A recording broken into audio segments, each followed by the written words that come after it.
Now let's move to our next good practice, and we are now moving from Jakarta to Vietnam. So Miss Devon Nyong, she's a director for Live and Learn for Environment and Community. So floor is yours for sharing your experiences with us on open burning cases in Vietnam. Thank you. Hello everyone. Yeah, I'm happy to share experience from Vietnam, particularly from Hanoi. You already hear a lot from the presentation of Dr. Supat and from the Asians plans that and in our case study we will try to make it short and also like it is a story from Vietnam. Yeah. So it is in the last 3 years, Hanoi started to act quite a lot of investment and a lot of intervention about the open burning. But in the presentation, I would like to walk you through about like actually in our national policies, there are several plans talking about open burning, but when it go down to local level, how to bring the national policy to the subnational policy as well as from the city level to the district and community level.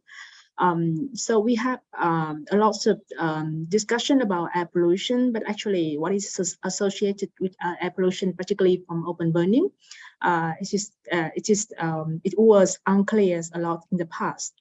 And what are solutions that we do to manage open burning? And I really like the challenge Dr. Supat mentioned about like whether we ban it or whether we have to control or manage open burning. That is also like one, this is also very typical situation for Vietnam when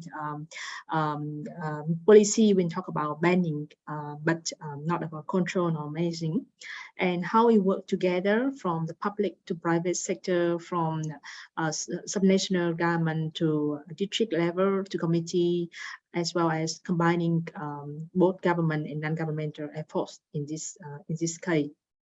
So first about the situation about air pollution in Hanoi.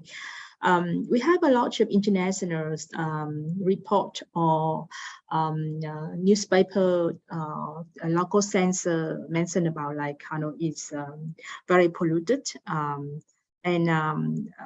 Actually, we have a long time of problem of air pollution, but it's only become visible in the last 5 years. I can say that if we Google search the word air pollution in Vietnamese or clean air in Vietnamese, around 2013 to 2016, this means about 6 years ago, there's only 110 thousands results on the internet, and we Google the word clean air, it is also over 270 results on the internet. However, it's become very visible when a lot of people talk about air pollution. We have more monitoring station and we have more report and survey sharing. So the next 3 years is from 100,000 and up to 3,670 million results on the internet. And air pollution become the top concern for Vietnamese citizens in many public survey.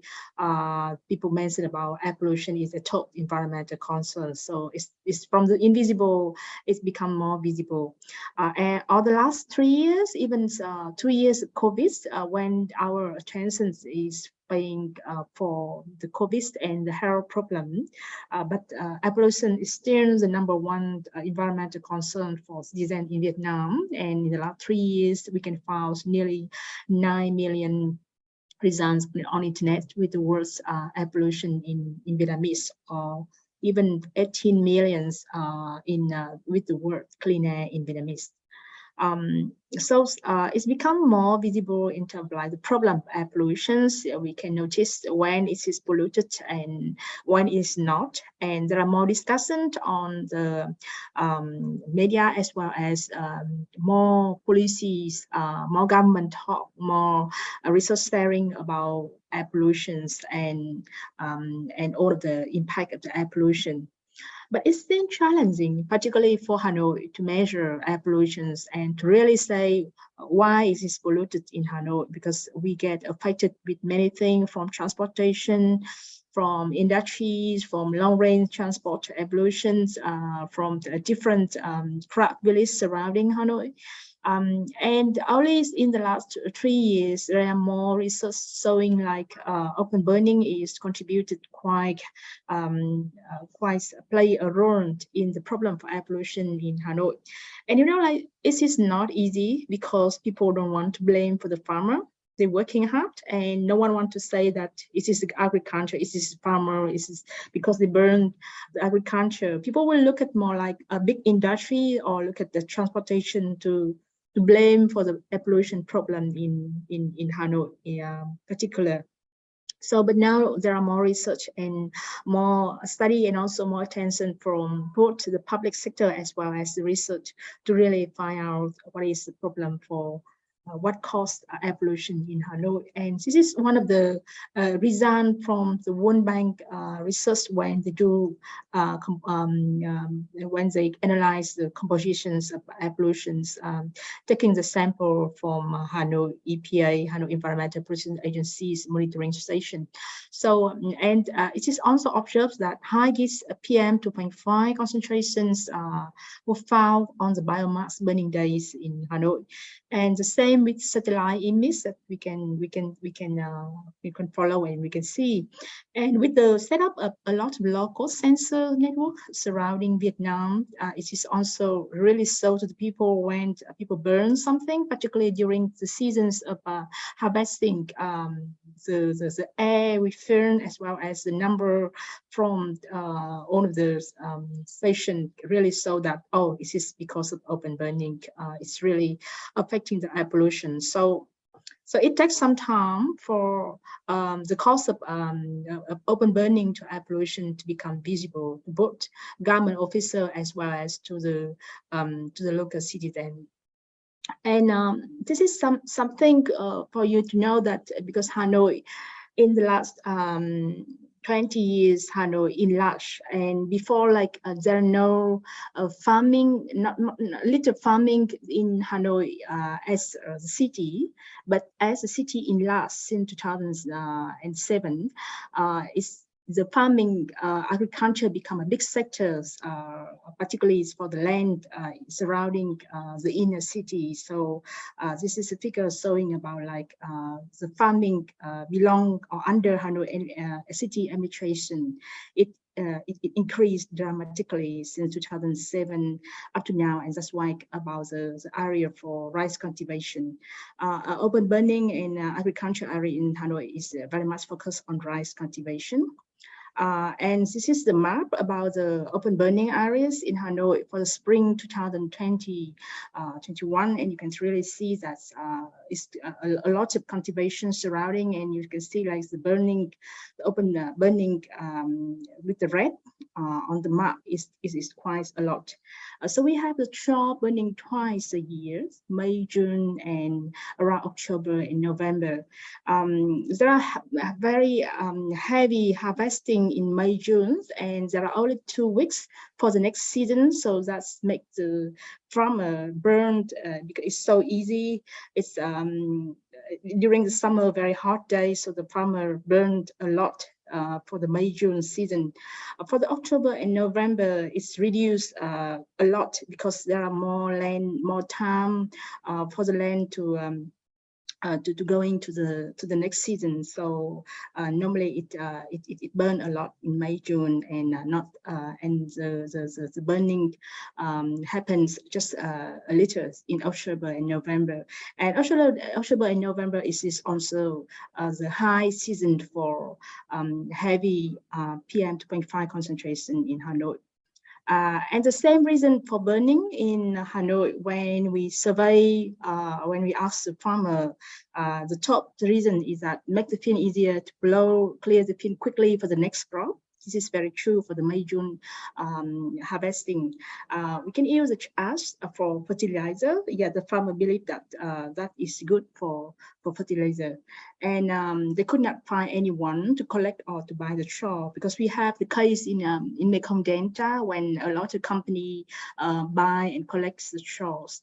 And one thing I have to stress is that for Hanoi, it's a small scale farming. It's not the big scale farming. So we, particularly for the topography in the north, in Hanoi, in the northern province, it's very small scale.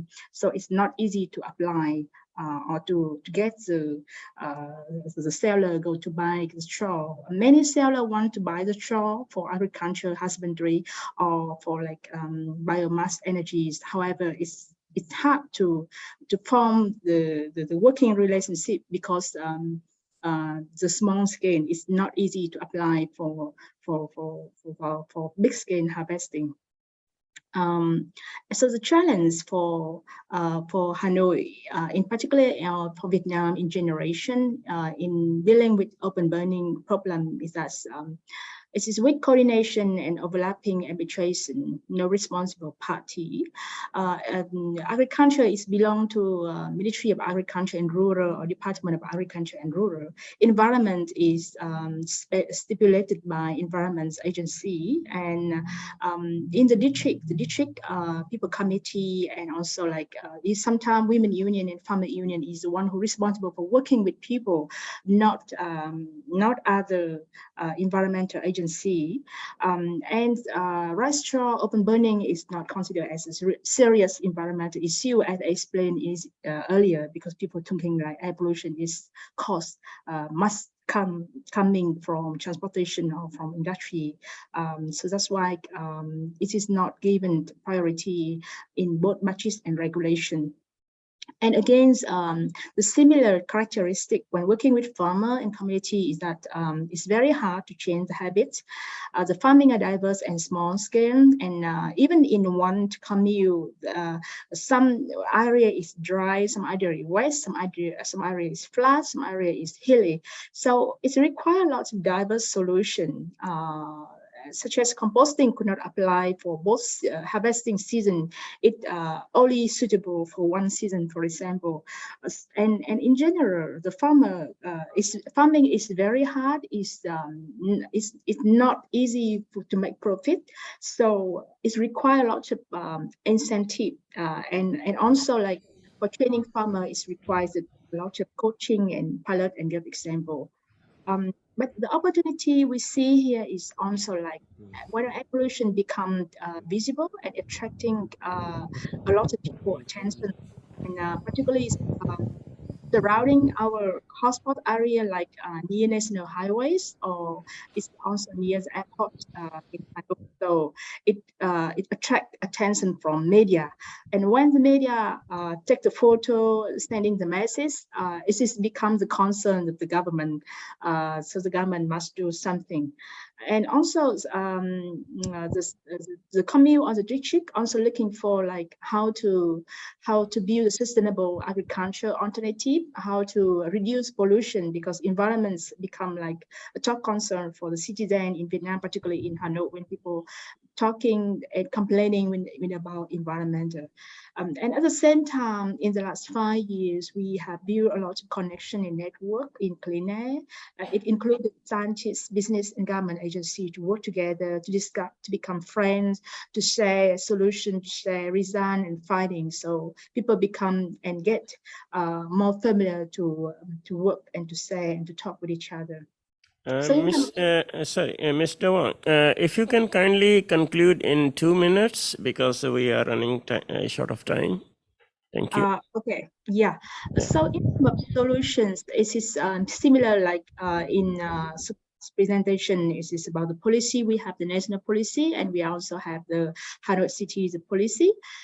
We combine, this is also quite new for Hanoi agencies to work with satellite, with the research using all of this data, and then they use this kind of map to inform the district to know where burning.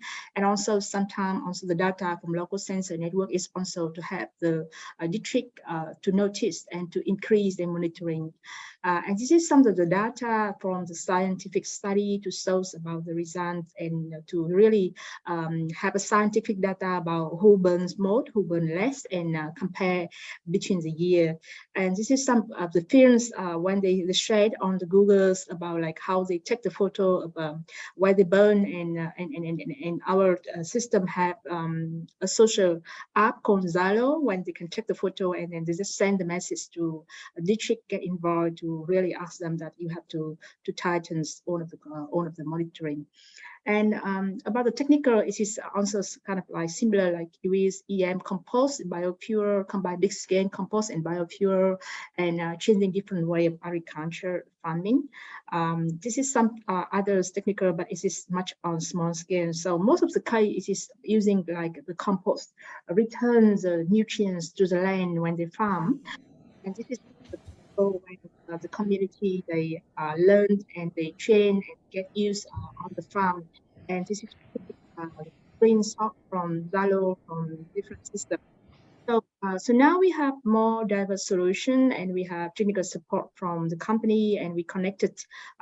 We have to solve the role from committee, from the government, from NPO, from private sector, and people get used to work each other. So district can talk. We connect around 10 businesses to rural district, and they can talk to each other very easily. So this is something that they can share, and with combining between the research, communication, policy, and diverse solution.